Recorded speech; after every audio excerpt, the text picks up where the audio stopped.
Hi friends, இன்றைக்கி நம்ம வீடியோவில் நிறைய பேருக்கு ஃபேவரட்டான ரசம் தாங்க பார்க்க போகிறோம். வாங்க எப்படி செய்யலான்னு பார்க்கலாம்.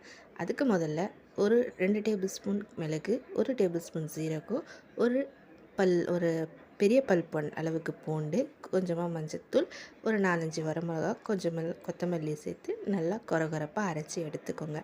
அதுக்கப்புறம் ஒரு பெரிய எலுமிச்சைப்பழம் அளவுக்கு புளியை ஊற வச்சு அதையும் நல்லா கரைச்சி தேவையான அளவு உங்கள் புளிப்புக்கு ஏற்ற மாதிரி தண்ணி சேர்த்து எடுத்து வச்சுக்கோங்க. இப்போ அரைச்சி வச்சுருக்க மசாலாவில் கொ எல்லாமே சேர்க்கக்கூடாது. கொஞ்சமாக நம்ம தாளிக்கிறதுக்கு எடுத்துகிட்டு மற்றதெல்லாம் தண்ணியில் புளி தண்ணியில் கலந்து வச்சுட்டு இப்போது தாளிக்கிறது பார்க்கலாம்.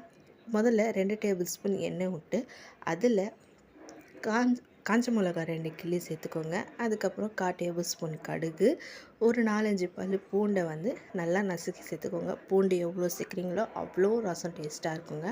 பூண்டு சேர்த்துட்டு அதுக்கப்புறம் ஒரு கொத்து கருவேப்பிலை சேர்த்து நல்லா வதக்கி விட்டுக்கோங்க. சிம்மில் வச்சு வதக்குங்க. ஹையில் வச்சிங்கன்னா அது தீ பிடிச்சிச்சின்னா நம்மளுக்கு ரசத்தோட ஸ்மெல் வராது. அதுக்கப்புறம் கொஞ்சமாக தக்காளி சேர்த்துக்கோங்க. ஒரு சின்ன தக்காளி சேர்த்துக்கோங்க. அதுக்கப்புறம் நம்ம அரைச்சோம் இல்லையா மசாலா, அதை கொஞ்சம் சேர்த்துட்டு சிம்லேயே வச்சு வதக்குங்க. அந்த மசாலாவும் நம்மளுக்கு தீயக்கூடாது. நல்லா வதக்குங்க. தக்காளி சேர்த்து நல்லா வதக்கிட்டு சிம்லேயே வச்சு நம்ம கரைச்சி வச்சுருக்க ரசத்தை இதில் ஊற்றி மூடி வச்சுருங்க. மூடிட்டு கொஞ்சம் நேரம் கழித்து திறந்ததுக்கப்புறம் கொத்தமல்லி, அதுக்கப்புறம் பெருங்காயம் இதை மேலே தூவி விட்டுட்டு அடுப்பை ஹை ஃப்ளேம்லேயும் வைக்காதீங்க, ஸ்லோ ஃப்ளேம்லேயும் வைக்காதீங்க. மீடியம் ஃப்ளேமில் வச்சு கொதிக்க விடுங்க. கொதிக்க விடும்போது சைடில் ஃபுல்லாக நுரக்கட்டி வரும்.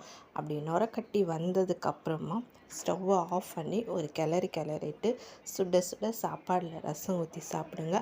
அவ்வளோ டேஸ்ட்டாக இருக்கும். நான் சொன்ன மாதிரியே ரெசிபி மறக்காமல் ட்ரை பண்ணிவிட்டு எப்படி இருந்தது கமெண்ட் பண்ணுங்கள். நிறைய பேர் வீடியோவை ஃபுல்லாக பார்க்காம பாதியிலேயே பார்த்துடுறீங்க. வீடியோவை ஃபுல்லாக பாருங்கள். இது என்னுடைய நியூ ஸ்டெப். நான் ஃபஸ்ட்டு யூடியூப் ஸ்டார்ட் பண்ணியிருக்கேன். அதனால் எனக்கு நிறைய பேர் சப்போர்ட் பண்ணுங்கள். மறக்காமல் சப்ஸ்கிரைப் பண்ணுங்கள். எனக்கு ஃபேவரட்டான எனக்கு தெரிஞ்ச எல்லா டிஷ்ஷையும் நான் ஒரு வீடியோவாக அப்லோட் பண்ணுறேன். மறக்காமல் வீடியோவை ஃபுல்லாக பார்த்துட்டு கமெண்ட் பண்ணுங்கள், ஷேர் பண்ணுங்கள், சப்ஸ்கிரைப் பண்ணுங்கள். பாய்.